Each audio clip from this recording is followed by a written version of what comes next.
Hi friends, welcome to my channel. ఈరోజటి video చాలా ఇంట్రెస్టింగ్గా ఉందండి. వీడియోని ఎక్కడ స్కిప్ చేయకుండా ఎండ్ వరకు చూసేయండి. ఛానల్ని సబ్స్క్రైబ్ చేసుకోవడం మాత్రం మర్చిపోద్దు. ఇక కేదార్ దాత్రికి ఫోన్ చేసి బయట ఎక్కడ భరత్ కనిపించట్లేదు దాత్రి, ఇప్పుడు ఏం చేద్దాం అని అడుగుతూ ఉంటాడు. అప్పుడు దాత్రి ఏది ఏమైనా సరే ఈ ఇంటికి వచ్చిన కష్టం ఇక వీళ్ళ ముందుకి రాకూడదు, మనమే ఎలాగైనా తీర్చాలే తప్ప భరత్ గుచ్చిన కష్టం గుచ్చి వీళ్ళకు తెలియకూడదు. మాధురి ఎంగేజ్మెంట్ అన్న సంతోషం మాత్రమే వీళ్ళ ముఖాల్లో కనిపించాలి. కేదార్ ఎలాగైనా నువ్వు బయట చూసుకో, నేను ఇంట్లో చూసుకుంటాను అని దాత్రి అంటూ ఉంటుంది కేదార్తో. అలాగే దాత్రి అని అంటూ కాల్ కట్ చేయగానే కౌశికి దాత్రి ఎదురుగా వచ్చి నిలబడి ఏమైంది దాత్రి అని అడుగుతూ ఉంటుంది. ఏం లేదు వదినా అని మాట మారుస్తూ ఉంటుంది దాత్రి. నువ్వు ఏం లేదని చెప్పినా కూడా నీ ముఖంలో కంగారు, నీ గొంతులో వణుకు ఏదో ఉందని చెప్తుంది నాకు. ఏం జరిగింది అని అంటూ ఉంటుంది కౌశికి. దాత్రి ఏం మాట్లాడకుండా సైలెంట్గా ఉండిపోతుంది. అప్పుడు కౌశికి మళ్ళీ ఇలా అంటూ ఉంటుంది, ఈ కుటుంబానికి వచ్చిన కష్టం ఏంటి, మాధురి ఎంగేజ్మెంట్కి వచ్చిన ఆటంకం ఏంటి, మీరు ఇద్దరు ఎందుకు అడ్డుకోవాలి అనుకుంటున్నారు, మా ముఖాల్లో సంతోషం మాత్రమే ఎందుకు ఉండాలి, ఏంటో చెప్పు దాత్రి. ఇది నా చెల్లెలి ఎంగేజ్మెంట్, ఏ చిన్న అపశృతి జరిగినా నేను తట్టుకోలేను దాత్రి, చెప్పు అని కౌశికి అంటూ ఉంటుంది. ఇక చేసేదేం లేక దాత్రి ఇలా అంటూ ఉంటుంది. భరత్ బెయిల్ పైన ఇక విడుదలయ్యాడు వదినా అని అంటుంది. ఇక కౌశికి షాక్ అవుతూ ఉంటుంది. ఏంటి, బెయిల్ పైన వచ్చాడా, ఇక్కడికి వచ్చాడా అని అడుగుతూ ఉంటుంది కౌశికి. అవును వదినా, భరత్ ఇంట్లోకి రావడం మేము చూసాము, భరత్ని పట్టుకోవడానికి ట్రై చేశాం కానీ వాడు పారిపోయాడు అని దాత్రి అంటుండగా వాడెందుకు వచ్చాడు అని కౌశికి అడుగుతూ ఉంటుంది. ఎందుకు వచ్చాడో సరిగ్గా తెలీదు కానీ మాధురి సంతోషాన్ని లాక్కోవడానికి మాత్రం వచ్చాడని అర్థమవుతుంది వదిన, ఎలాగైనా మేము భరత్ని పట్టుకుంటాము అని అంటూ ఉంటుంది దాత్రి. లేదు, ఏదో ఒకటి చేయాలి, వాడు పెళ్ళి వాళ్ళ ముందుకి వస్తే పెళ్ళి ఆగిపోతుంది అని టెన్షన్ పడుతూ ఉంటుంది కౌశికి. మీరు ఇలా ప్యానిక్ అవుతారనే మీకు విషయం చెప్పలేదు వదిన, మేం చూసుకుంటాం అని అంటూ ఉంటుంది దాత్రి. ఇక మళ్ళీ కౌశికి ఇలా అంటూ ఉంటుంది, లేదు పోలీసులకి కంప్లైంట్ ఇద్దామా, అప్పుడు వచ్చి మొత్తం వెతుకుతారు అని అంటూ ఉంటుంది కౌశికి.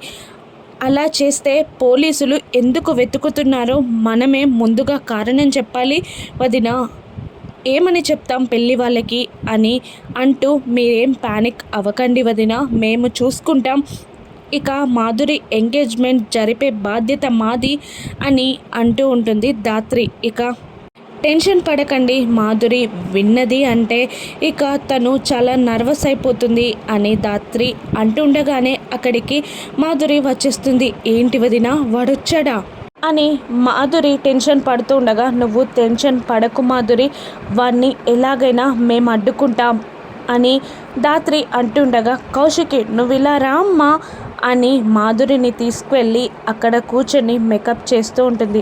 లేదక్క, నాకు వాని గురించి తెలుసు, వాడు ఏదైనా అనుకున్నాడు అంటే సాధించే వరకు వదిలిపెట్టడు అని మాధురి టెన్షన్ పడుతూ ఉండగా ఇక కౌశికి మేమున్నాం కదమ్మా, మమ్మల్ని దాటి ఏ కష్టం కూడా నీ దాకా చేరనివ్వం అని అంటూ కౌశికి ధైర్యం చెప్తూ ఉంటుంది మాధురికి. ఇక సుధాకర్ పైనుండి యువరాజ్ భరత్ని తీసుకురావడం గమనిస్తాడు కదా, ఇక వాడిని గుర్తుపట్టేస్తాడు సుధాకర్. వాడేంటి యువరాజ్ని ఎందుకు తీసుకొస్తున్నాడు అని అనుకుంటూ సుధాకర్ పరుగున కిందికి వచ్చేస్తూ ఉంటాడు. ఇక యువరాజ్ భరత్ని తీసుకొని వస్తుండగా ఎంట్రన్స్లో ఇక కేదార్ ఉంటాడు. వీడేంటి ఎంట్రన్స్లో ఉన్నాడు, నిన్ను చూస్తే ఇక్కడి నుండే బయటికి పంపించేస్తాడు పద అంటూ భరత్ని పక్కకి తీసుకెళ్ళి వేరే గుమ్మం నుండి తీసుకొస్తూ మనసులో ఇలా అనుకుంటూ ఉంటాడు. ఇప్పుడే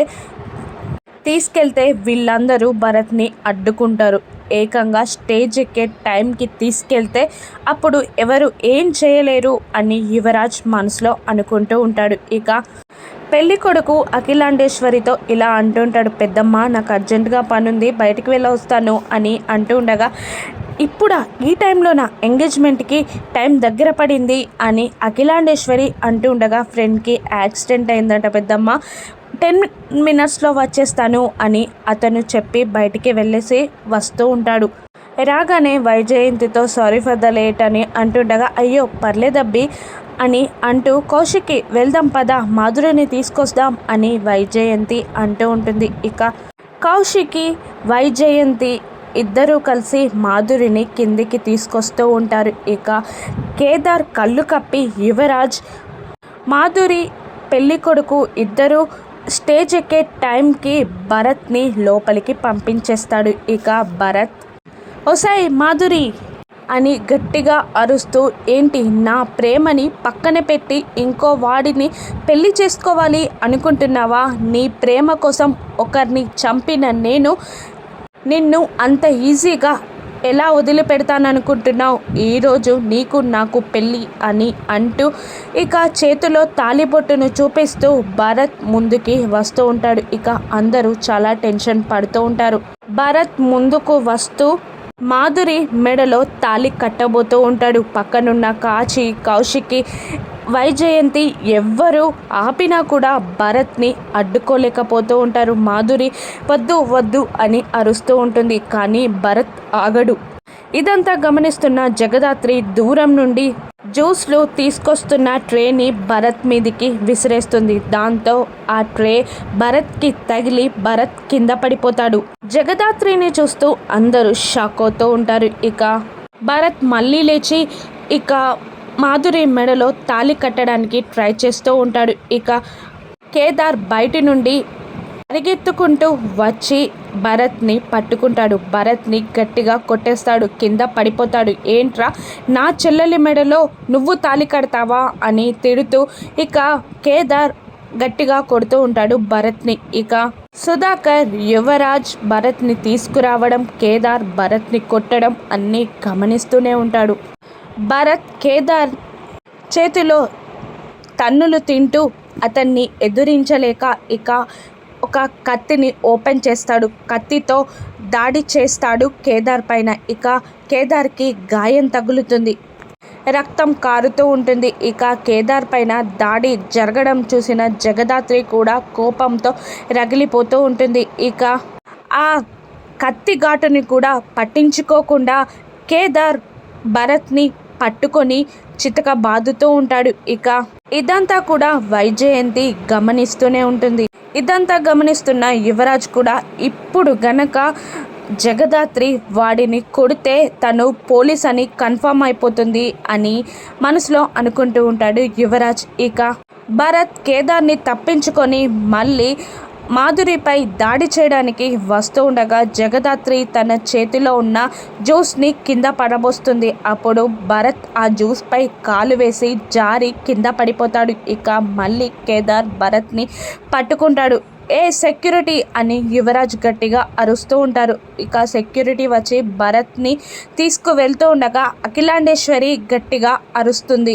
ఏంటి ఆగండి అని అరుస్తుంది అఖిలాండేశ్వరి. ఇక ఎవరతను, ఎందుకు ఇలా లోపలికి వచ్చాడు అని అఖిలాండేశ్వరి అడుగుతూ ఉంటుంది. అప్పుడు భవానీ అఖిలాండేశ్వరి చెల్లెలు కూడా ఇలా అంటూ ఉంటుంది, ఇతనెవరు, మీ అమ్మాయి మెడలో ఎందుకు తాళి కట్టాలి అనుకుంటున్నాడు అని భవానీ అడుగుతుండగా అందరూ సైలెంట్గా ఉండిపోతారు. ఇక వెంటనే నిషిక కిందికి దిగి ఏముంది, అతను మాధురిని ప్రేమించాడు, ఇతను మాధురి ఇద్దరు కలిసి ఒక మర్డర్ కేసులో ఇరుక్కున్నారు. ఇక జగదాత్రి తన తెలిసిన పోలీస్ ఆఫీసర్ సహాయం వల్ల మాధురిని మర్డర్ కేసు నుండి బయటికి తీసుకొచ్చింది. ఇప్పుడు వాడు మాధురిపై కక్ష కట్టి పెళ్లి చేసుకోవడానికి ఇక్కడికి వచ్చాడు అని నిషిక సగం సగంగా మాధురిపై అనుమానం కలిగేలా పెళ్లి వాళ్ళకి చెప్పేస్తుంది. ఇక అఖిలాండేశ్వరి కౌశికిని ఇలా అడుగుతూ ఉంటుంది, ఏంటి కౌశికి ఇది నిజమా అని అడగగానే ఇక కౌశికి సైలెంట్గా ఉండిపోతుంది. ఇక మళ్ళీ దాత్రి అది కాదండి, నేను చెప్పేది ఒకసారి వినండి అని అంటూ ఉండ భవానీ ఏం చెప్తావమ్మా, ఒక నేరస్తురాల్ని మీ ఇంటికి కోడలిగా చెయ్యాలి అనుకున్నాము, అది సక్సెస్ కాలేదు, ఇప్పుడు నిజాలన్నీ పడిపోయాయి అని చెప్తావా? ఏం చెప్తావమ్మా అని భవాని ధాత్రిని తిడుతూ ఇక మళ్ళీ సుధాకర్ దగ్గరికి వెళ్ళి ఇలా అంటూ ఉంటుంది. ఏంటయ్యా పెద్ద మనిషి, నేరస్తులకి మీ ఇంట్లో స్థానం లేదు అన్నావు కదా, ఒక నేరస్తురాల్నే నా ఇంటి కోడలుగా పంపించాలి అనుకున్నావా అని సుధాకర్ని కూడా తిడుతూ ఉంటుంది భవాని. ఇక మాధురి ఏడుస్తూ ఉండగా, ఎందుకమ్మా ఏడుస్తున్నావు? నీలాంటి దాన్ని కోడలుగా తెచ్చుకోవాలి అనుకున్నందుకు మేం కదా ఏడవాల్సింది అని భవాని అందరినీ తిడుతూ ఉంటుంది. ఇక కౌశికిని చూస్తూ అఖిలాండేశ్వరి ఇలా అంటూ ఉంటుంది. కౌశికి, తప్పు చేసావు నువ్వు. జరిగింది ఏది ఏమైనా కూడా మాతో ఒక మాట చెప్పాల్సింది నువ్వు. అది తప్పైనా ఒప్పైనా ఒక మాట నువ్వు చెప్పాల్సింది. ఇప్పుడు ఈ పెళ్ళి ఆగిపోతుంది. అది మా వల్ల కాదు, మీ వల్లే, మీకు నిజాయితీ లేకపోవడం వల్ల అని అంటుంది అఖిలాండేశ్వరి. ఇక భవాని వెళ్దాం పదక్క అని అఖిలాండేశ్వర్ని పెళ్లి కొడుకుని తీసుకొని బయటికి వస్తూ ఉంటారు. ఇక కేదార్, ధాత్రి, సుధాకర్, వైజయంతి అందరూ అది కాదు చెప్పేది ఒక మాట వినండి వదిన గారు, కూర్చొని మాట్లాడుకుందాం అని వైజయంతి అంటున్నా కూడా అఖిలాండేశ్వరి భవాని ఇద్దరు మాట వినకుండా బయటికి వచ్చేస్తూ ఉంటారు. అఖిలాండేశ్వరి స్టెప్స్ దిగుతూ ఉండగా కేదార్ అఖిలాండేశ్వరి కాళ్ళు పట్టుకుంటాడు. ఇక భవాని ఇలా అంటుంటుంది. ఏంటయ్యా కాళ్ళు పట్టుకుంటే జాలి పడతామేమో కానీ పెళ్ళి చేసుకోలేము అని అంటూ ఉంటుంది భవాని. ఏం చెప్తావు? నీ చెల్లెలు నేరస్తురాలు కాదు అని చెప్తావా? తప్పు చేయలేదు అని చెప్తావా? ఏం చెప్తావు అని భవాని అంటూ ఉండగా ఇక కేదార్ ఇలా అంటూ ఉంటాడు. లేదు, నా చెల్లి నేరస్తురాలే, నా చెల్లి తప్పు చేసింది అని అనేస్తాడు కేదార్. ఆ మాటతో వైజయంతి, జగదాత్రి, సుధాకర్ అందరూ షాక్ అవుతూ ఉంటారు. ఇక కేదార్ పైకి లేచి నిలబడి ఇలా అంటుంటాడు. అవును, నా చెల్లి నేరస్తురాలే. ఎందుకో తెలుసా? స్నేహం ముసుగులో ఉన్న మృగాన్ని నమ్మింది. స్నేహం అనే పేరుతో ప్రేమ అని ప్రపోజ్ చేసినా కూడా నాకు ఇష్టం లేదు అని స్మూత్గా రిజెక్ట్ చేసింది. ఆ తర్వాత తను ఒంటరి అయిపోతాడేమో అని ఏది జరగనట్టు తనతో నార్మల్గా మాట్లాడింది. అది తప్పే కదా.